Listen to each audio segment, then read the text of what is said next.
Hello friends, welcome back to my channel incredible lifestyle. कैसे हैं आप सब? आई होप कि सब खैरियत से होंगे, ठीक ठाक होंगे। आज जो रेसिपी मैं आप लोग के साथ शेयर करने वाली हूँ वो बहुत ही मज़ेदार गुलाब जामुन की रेसिपी है। बहुत सॉफ्ट, स्पंजी और जूसी तैयार हुए हैं, कोई गुठली नहीं है। और अगर आपको भी ये इशू है कि गुलाब जामुन बनाते हुए इसमें गुठली आ जाती है तो ये रेसिपी आप ज़रूर फॉलो करें, आपके लिए बहुत हेल्पफुल होगी। तो चलिए देख लेते हैं कि ये सॉफ्ट स्पंजी से गुलाब जामुन हमने किस तरह से तैयार किए हैं। गुलाब जामुन बनाने के लिए सबसे इम्पॉर्टेंट जो बात है वो ये है कि आप मेजर करके हर चीज़ डालें। मेजरमेंट के लिए आप कोई भी एक चीज़ रखें। अगर आप चम्मच वगैरह इस्तेमाल नहीं करें तो यहाँ पर जैसे कि मैंने एक कप लिया है और मैं यही कप इस्तेमाल करूँगी और इसी कप की मदद से हर चीज़ को नाप कर मैं इस्तेमाल करूँगी। नॉर्मल चाय वाला कप है और इसके लिए सबसे पहले मैं शीरा बनाने के लिए इसमें 2 कप पानी लूँगी और पानी में मैंने half tea spoon lemon juice लिया है और 2 से 3 हरी इलायचियाँ हैं और वो डालकर हम इसको थोड़ा सा पकने देंगे। जैसे ही पानी में आप देखें कि बबल्स आना स्टार्ट हो गए हैं, वैसे ही मैंने उसी कप से जिससे मैंने पानी नापा था उसी से नाप कर मैंने 1.5 कप चीनी ली है और वो इसमें डालकर अब हम इसको अच्छी तरह से हिलाएंगे ताकि अच्छे से चीनी डिज़ोल्व हो जाए। और लेमन जूस हमने इसमें इसलिए ऐड किया था ताकि चीनी बिल्कुल भी क्रिस्टलाइज ना हो। अब यहाँ पर आप देख लीजिए कि पानी यहाँ पर उबलना शुरू हो गया है। हमने इसकी कोई भी तार वगैरह नहीं बनानी। जैसे ही बॉयल आना स्टार्ट होगा फ्लेम हम ऑफ़ कर देंगे और यहाँ पर हमारा शीरा बनकर रेडी है। इसको हम छोड़ देंगे फ्लेम ऑफ करके और अब हम डो की तरफ चलते हैं। उसी कप से जिससे मैंने पानी और चीनी नापी थी उसी कप से मैं बाकी की चीज़ें भी लूँगी डो के लिए। और उसके लिए सबसे पहले मैंने ले लिया है 3/4 कप से भी ज़्यादा सूखा दूध। ये आप देख लीजिए कि कितना रह गया है, बिल्कुल थोड़ा सा रह गया है कप फुल होने में और इतना मैंने सूखा दूध लिया है। सूखा दूध अगर आपके पास नीडो है तो बेस्ट है, वरना कोई भी आप फुल फैट ले सकते हैं पाउडर मिल्क। और इसके बाद इसमें मैंने सूजी डाली है इतनी जब तक कि कप हमारा बिल्कुल फुल हो जाए। यहाँ पर आप देख लीजिए कि कप जो है वो फुल हो चुका है। कितना थोड़ा सा रह गया था, बिल्कुल 3/4 से भी ज़्यादा मैंने इसमें मिल्क पाउडर यूज़ किया था और थोड़ी सी सूजी जिससे कि हमारा कप फुल हो जाए। वो डालकर मैं इसमें एक बाउल में शामिल करूँगी। नेक्स्ट मैंने इसमें half tea spoon baking powder लिया है, बेकिंग सोडा नहीं है, बेकिंग पाउडर लिया है। और 2 खाने के चम्मच मैं इसमें ऑयल यूज़ करूँगी, कोई सा भी ऑयल जो आप यूज़ करते हैं नॉर्मल रूटीन में।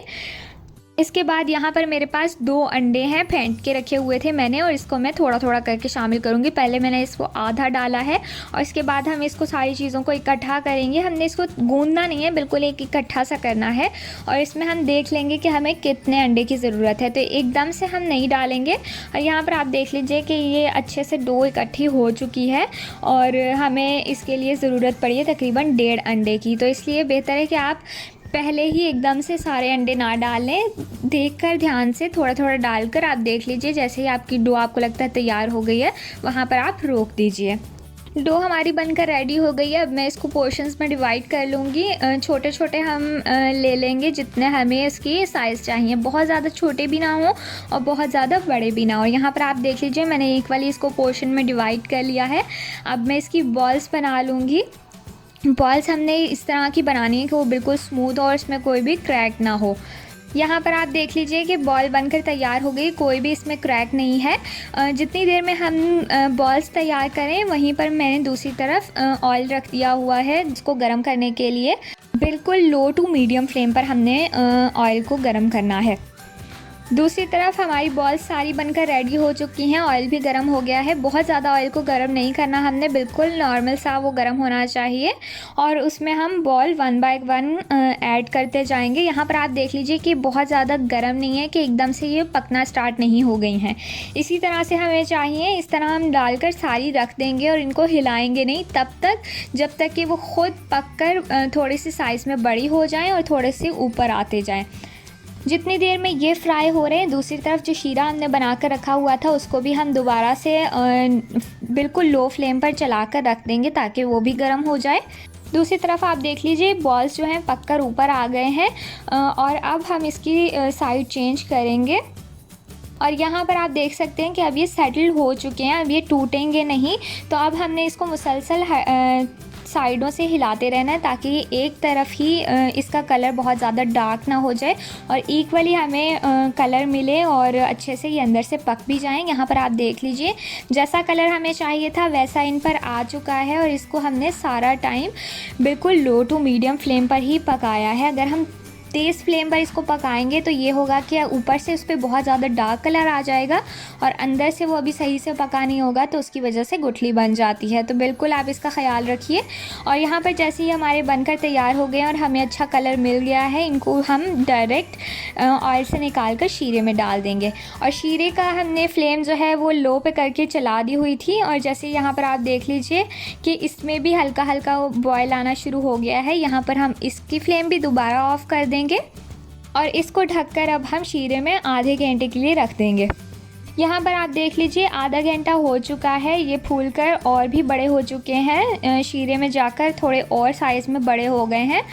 और अब हम इसे सर्विंग बोल में निकाल लेंगे और उसी सर्विंग बोल में जो शीरा है हमारा वो भी साथ ही मैं इसमें निकाल लूँगी ताकि ये और ज़्यादा उसमें डूबकर अच्छे से नरम ही रहें। और इसको अब हम ठंडा होने के लिए रखेंगे। तो थोड़ा सा मैंने इसके ऊपर पिस्ता गार्निश किया है, बिल्कुल ऑप्शनल है, अगर आपको पसंद है तो आप डाल लीजिए, बहुत अच्छा लगता है। यहाँ पर हमारे गुलाब जामुन सर्व होने के लिए बिल्कुल रेडी हैं। तो यहाँ पर मैं आपको दिखा देती हूँ कि कितने सॉफ्ट, जूसी और स्पंजी ये तैयार हुए हैं। बिल्कुल नरम है, कोई सख्त नहीं है, कोई इसके अंदर गुठली नहीं है। मैं आपको अभी तोड़कर भी दिखा देती हूँ, अंदर से भी बिल्कुल सॉफ्ट तैयार हुए हैं। ये देख लीजिए, अच्छी तरह से तोड़ कर मैंने आपकी तसल्ली करवा दी है कि इसमें कोई गुठली नहीं बनी है। अगर आप भी इसी वीडियो को फॉलो करते हुए और इसी मेजरमेंट के साथ बनाएंगे तो आपके भी बिल्कुल सॉफ्ट और स्पंजी इसी तरह के तैयार होंगे। तो ज़रूर इनको बनाइए और इन्जॉय कीजिए और हमें फीडबैक देना बिल्कुल ना भूलें कि आपके कैसे बने हैं। वीडियो पसंद आई हो तो लाइक, शेयर एंड चैनल को सब्सक्राइब ज़रूर कीजिएगा। मिलते हैं आपसे नेक्स्ट वीडियो में। Till then, bye bye.